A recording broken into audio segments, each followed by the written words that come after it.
Hello प्यारे विद्यार्थियों। आज के सेशन में हम जो भारतीय संविधान सभा है उसका विकास और निर्माण किस प्रकार से हुआ और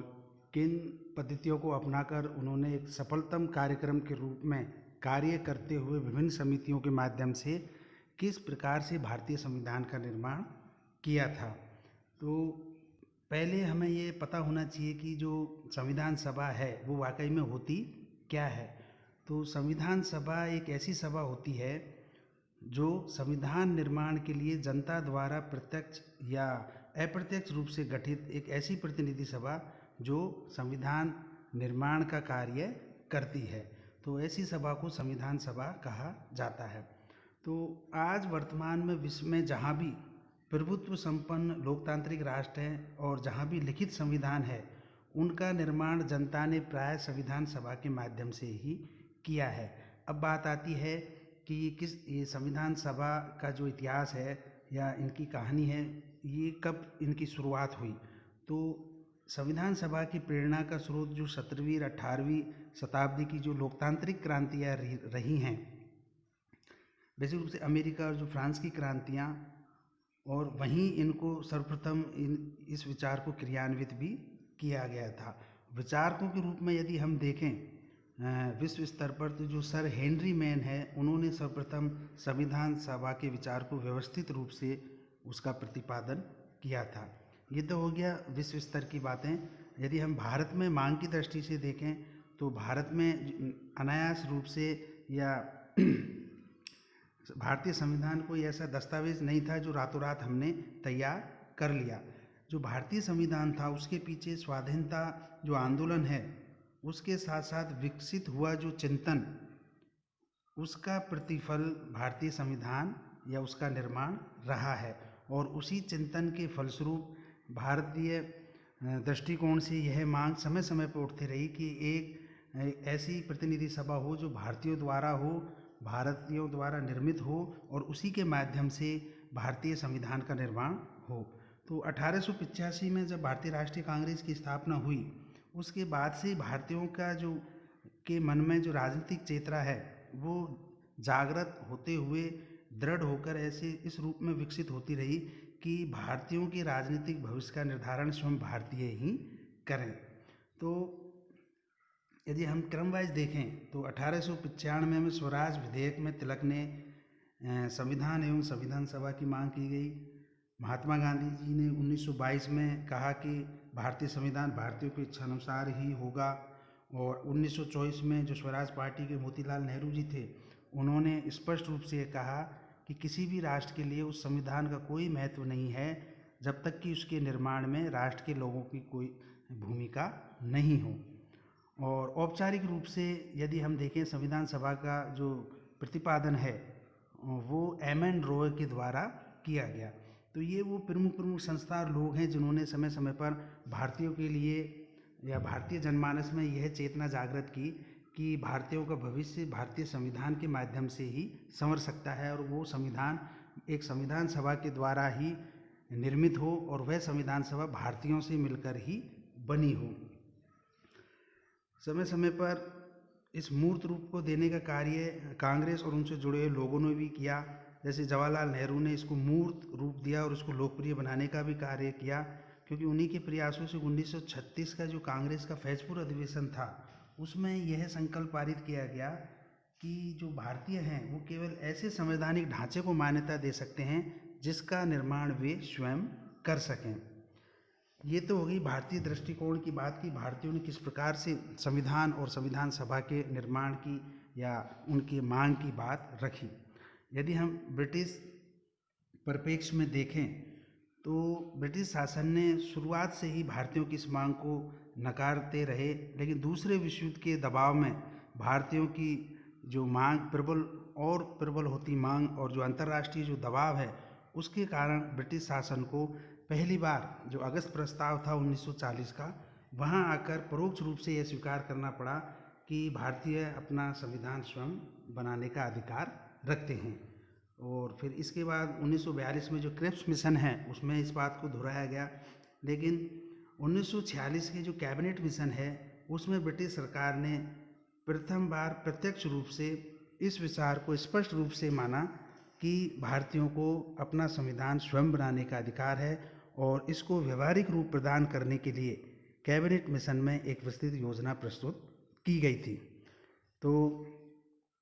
दूसरे विश्व युद्ध की समाप्ति के बाद मार्च 1946 में ब्रिटेन में जो पीएम थे एटली, उन्होंने ब्रिटिश मंत्रिमंडल के 3 सदस्यों सर स्टैफोर्ड क्रिप्स,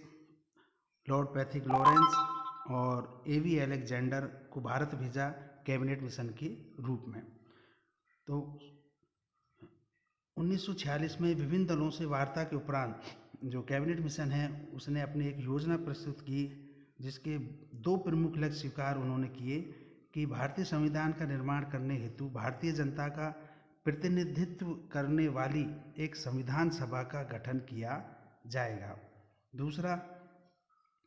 कि संविधान निर्माण होने तक या उसकी क्रियान्विति होने तक एक अंतरिम सरकार का गठन भी किया जाएगा। तो इस मिशन का उद्देश्य एक ऐसी व्यवस्था को प्रारंभ कर देना था कि जिसके द्वारा भारतीयों के लिए संविधान बन सके। आगे उन्होंने यह भी कहा कि प्रत्येक प्रांत में से जो सदस्यों का निर्धारण है वो प्रांत की जनसंख्या के आधार पर, अर्थात 10 लाख की जनसंख्या पर एक सदस्य का निर्वाचन होगा और उसमें जो आवंटित जो स्थान है उनको उन्होंने इस रूप में विभाजित किया जैसे कि साधारण, मुसलमान तथा सिख। और इसी प्रकार से इन्होंने देशी रियासतों में भी सदस्यों के जो चुनने की जो प्रक्रिया थी उसमें भी इस प्रकार से कहा कि 10 लाख पर एक सदस्य का निर्वाचन यहाँ किया जाएगा। तो इस प्रकार जो संविधान सभा है उसकी कुल सदस्य संख्या 389 निर्धारित की गई थी, जिसमें 292 ब्रिटिश प्रांतों के प्रतिनिधि, 93 देशी रियासतों के और जो 4 हैं वो कमिश्नरी क्षेत्रों के जैसे दिल्ली, अजमेर, मेरवाड़ा, कुर्ग और जो बलूचिस्तान है वहाँ से। तो इस प्रकार सदस्यों का गठन हो गया कि ये सदस्य संख्या इस प्रकार इसमें रहेगी। तो इसी योजना के आधार पर जो जुलाई 1946 में संविधान सभा के लिए ब्रिटिश भारत के लिए नियत किए गए जो कुल 296 स्थान हैं वहाँ चुनाव हुए, जिसमें कांग्रेस पार्टी ने सर्वाधिक 208 स्थान हासिल किए और जो मुस्लिम लीग है वो 73 सीटों के साथ दूसरे स्थान पर रही। तो एक प्रकार से मुस्लिम लीग इस हार से बुरी तरह बौखला गई और उसने संविधान सभा का बहिष्कार करना उचित समझा और यह मांग उन्होंने तेज़ कर दी कि हमें एक पृथक राष्ट्र के रूप में पाकिस्तान चाहिए और उसके लिए एक पृथक संविधान सभा की मांग उन्होंने यहाँ से उठाना शुरू कर दिया। लेकिन लीग ने इस संविधान सभा का बहिष्कार शुरू किया, जिसकी प्रथम बैठक 9 दिसंबर 1946 की हो गई थी और इसी समय ब्रिटिश सरकार ने मौका का फ़ायदा उठाकर यह घोषणा कर दी कि यदि संविधान का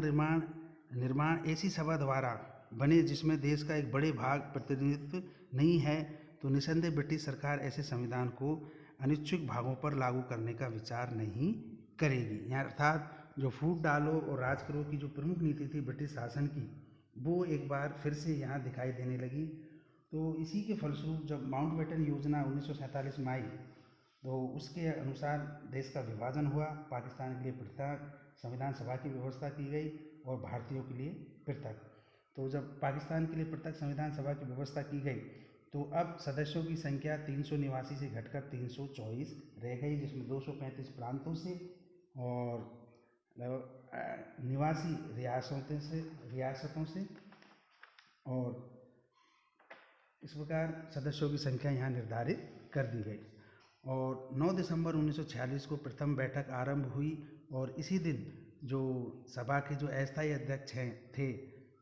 सच्चिदानंद सिन्हा, उनको बनाया गया और 11 दिसंबर 1946 को जो डॉक्टर राजेंद्र प्रसाद है उनको यहाँ का स्थायी अध्यक्ष निर्वाचित करना शुरू कर दिया। तो संविधान सभा जो कि एक स्पष्ट और एक निश्चित और एक परम लक्ष्य के लिए उसका गठन किया गया, तो उसके गठन के साथ ही उसकी आलोचना भी होना शुरू हो गई थी, जैसे कि ये संविधान सभा अनिर्वाचित संस्था है, अर्थात कि इसका जो निर्वाचन है वो जनता और जो वैश्य मताधिकार है उसके आधार पर नहीं किया गया है। लेकिन उस समय इस प्रकार की परिस्थितियाँ थी और इतने संसाधन नहीं थे कि उस समय के 17 करोड़ जो मतदाता हैं उनको हम एक लिस्टिंग करके और मताधिकार का प्रयोग कराकर इस प्रकार की जो सभा है या जो संस्था है उसका निर्वाचन हम करें। दूसरा आरोप ये लगने लग गया कि संविधान सभा है वो संप्रभु नहीं है, कि इसमें कहने को तो ये भारतीय से मिलकर बनी है, लेकिन इसको बनाने का जो एक्शन प्लान है कि ये किस प्रकार से बनेगी और वो अधिकृत रूप जो जिसने इसको फाइनलाइज किया वो कैबिनेट मिशन था, जो कि ब्रिटिश सरकार का अंग थी। तो आलोचक ये मानते थे कि यह ब्रिटिश सरकार के अधीन ही वह संस्था है जो कि यह काम कर रही है। लेकिन नेहरू जी और अन्य जो महान व्यक्ति थे उन्होंने उनको सिरे से नकार दिया, क्योंकि अब वो उन्होंने इस समय कहा भी था कि आज हम जहाँ हैं एकत्रित, वहाँ से हम पीछे जाने के लिए अब नहीं मुड़ सकते। कुछ आलोचकों ने यह आरोप लगाया, चूँकि मुस्लिम लीग यहाँ से अलग हो गई थी, तो अब ये केवल एक ये लगाया कि यह अप्रातिनिधिक संस्था है, कि भाई इसमें हिंदुओं की संख्या अधिक है और सभी वर्गों का इसमें प्रतिनिधित्व नहीं है। और कुछ ने यह भी आरोप लगाया कि भाई इसमें केवल वकीलों का ही आधिपत्य है, क्योंकि जो कानूनी दाव पेच हैं और कानूनी जो भाषा है उसको वकील और जो विशेषज्ञ से संबंधित ही लोग उसको समझ सकते हैं। तो इस प्रकार की बेबुनियादी बातें करके इसको संविधान सभा को आलोचना की मार भी झेलनी पड़ी। अब आती है संविधान सभा की भूमिका की बात। तो यदि हम देखें तो इसका पूर्ण रूप से राष्ट्रीय स्वरूप था, इसमें सभी वर्गों को प्रतिनिधित्व था और इसमें जो नेतृत्व का जो चिंतन था उसका गहरा प्रभाव था, क्योंकि जो बड़े बड़े महान राजनीतिक थे जो चिंतक भी कहलाते थे, राजेंद्र प्रसाद, पटेल, नेहरू, कलाम आज़ाद, अंबेडकर आदि, जिनकी जो महान जो विचारधारा थी उनका व्यापक असर इस पर रहा। यदि हम निर्णय प्रक्रिया की बात देखें तो इसमें जो सहमति तथा समायोजन का जो सिद्धांत है, जिसको कि ग्रेनविल ऑस्टिन ने श्रेष्ठ भी माना, अर्थात कि जो सदस्य हैं उन्होंने प्रत्येक मुद्दों पर बहुमत के निर्णय के स्थान पर प्रत्येक धारा पर खुलकर वाद विवाद किया और विचार विमर्श करके और समझने के उपरांत ही उस पर सहमति से निर्णय लिया। तो ये नहीं इसमें बहुमत की भी तानाशाही रही हो, यानी प्रत्येक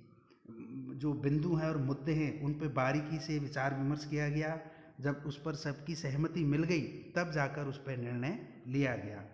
इसमें समायोजन के सिद्धांत को भी शामिल किया गया, अर्थात दो अंतर्विरोधी तत्वों में जब समन्वय की स्थापना हेतु कि किस प्रकार से उसको हम अपनाएं, तो उसमें व्यवहारिकता के दृष्टिकोण को अपनाया गया। जैसे कि भाई किस प्रकार की शासन व्यवस्था हमारे लिए उपयुक्त रहेगी, संसदात्मक शासन व्यवस्था या अध्यक्षात्मक शासन प्रणाली। तो इस प्रकार के जब दो मुद्दे वहाँ एक उठ खड़े हो जिस पे बहस होने लगी, तो इस पर जो व्यवहारिकता का जो पुट है वो देखा गया कि हमने यहाँ जो संसदात्मक शासन व्यवस्था है उसको जिया है, उसको काफ़ी वर्षों से हम देख रहे हैं, उसकी कार्यशैली को देख रहे हैं, तो हमारे लिए संसदात्मक शासन व्यवस्था ही उचित रहेगी। तो इस प्रकार से समायोजन का जो सिद्धांत है उसके माध्यम से व्यवहारिकता को स्थान देकर सभी मुद्दों को इन्होंने एक करके सबको क्लियर किया। तो इस प्रकार से सहमति से निर्णय के आधार पर इसने अपनी कार्यशैली को या जो कार्य पद्धति थी उसको किया। तो इस प्रकार संविधान सभा ने संविधान निर्माण करते हुए सबसे पहले जो उद्देश्य प्रस्ताव था उसको प्रस्तुत किया 13 दिसंबर 1946 को, कि किस प्रकार से हमें संविधान का निर्माण करना है और उसके उद्देश्य क्या है। और 19 दिसंबर 1946 तक उस पर विचार हुआ और जनवरी 1947 को सर्वसम्मति से उसको पारित मान लिया गया। और कुछ ऐसी इन्होंने संविधान जो समितियां हैं कि कौन कौन सी समिति किस किस प्रकार से कार्य करेगी, जैसे कि संघ संविधान समिति जिसके अध्यक्ष नेहरू थे, प्रांतीय संविधान समिति जिसके अध्यक्ष पटेल थे, प्रारूप समिति जिसके जो महत्वपूर्ण समिति थी जिसने कि वाकई में जो ड्राफ्टिंग का काम किया वो थी प्रारूप समिति और उसके अध्यक्ष थे अंबेडकर, और इसके जो संवैधानिक सलाहकार थे वो BN राव थे। तो इस प्रकार से इन विभिन्न समितियों ने अपने अपने समितियों से संबंधित जो विषय हैं उस पे गूढ़ चिंतन के माध्यम से और सहमति से निर्णय करते हुए 2 वर्ष 11 माह और 18 दिन तक लगातार कार्य करके संविधान के 3 वाचन इन्होंने संपन्न किए और 26 नवंबर 1949 को संविधान बनकर तैयार हो गया था, जिसे 26 जनवरी 1950 को लागू कर दिया। तो इस प्रकार से जो भारतीय संविधान सभा है वो एक सही और सच्ची प्रतिनिधिक संस्था थी जो भारतीयों द्वारा निर्मित थी और संविधान निर्माण के लिए प्रति दृढ़ संकल्प थी और उन्होंने सही और सच्ची मेहनत करके उच्च आदर्शों को समाहित करते हुए